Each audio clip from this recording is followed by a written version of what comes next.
మనం ఈరోజు pulmonary rehabilitation అంటే ఏంటి అని తెలుసుకుందాం. ఈ పల్మనరీ రీహాబిలిటేషన్ అంటే ఇది సింపుల్ వర్డ్స్లో చెప్పాలంటే లంగ్స్కి చేయించే ఎక్సర్సైజ్. ఫర్ ఎగ్జాంపుల్ మీరు హ్యాండ్స్కి కానీ లెగ్స్కి కానీ స్ట్రెంథనింగ్ కానీ ఎండ్యూరెన్స్ ఎక్సర్సైజ్ చేయిస్తాం. అంటే మజిల్ పెరగటానికి కానీ లాంగ్ రన్నింగ్ కానీ కార్డియో ఎక్సర్సైజ్ చేపిస్తాం, అంతే కదా. హ్యాండ్స్ అండ్ లెగ్స్, లంగ్స్కి కూడా అలాగే సపరేట్ సెట్ ఆఫ్ ఎక్సర్సైజ్ ఉంటాయి.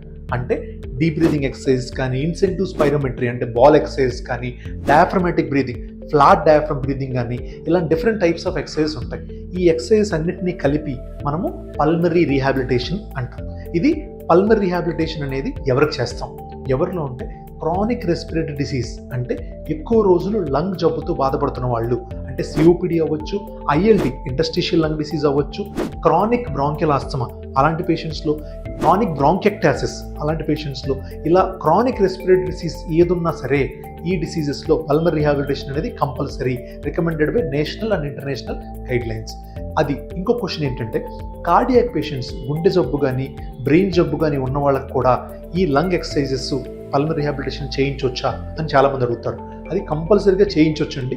ఎందుకనంటే కార్డియాక్ వీక్ ఉన్నంత మాత్రాన లంగ్ ఎక్సర్సైజ్ చేయకూడదని కాదు, కంట్రోల్డ్ మేనర్లో, ఫేజ్డ్ మేనర్లో రెగ్యులర్గా చేసుకుంటే లంగ్స్కి చాలా హెల్ప్ఫుల్ అవుతుంది, ఈవెన్ దో మీకు హార్ట్ ప్రాబ్లం కానీ బ్రెయిన్ ప్రాబ్లం ఉన్నా కూడా.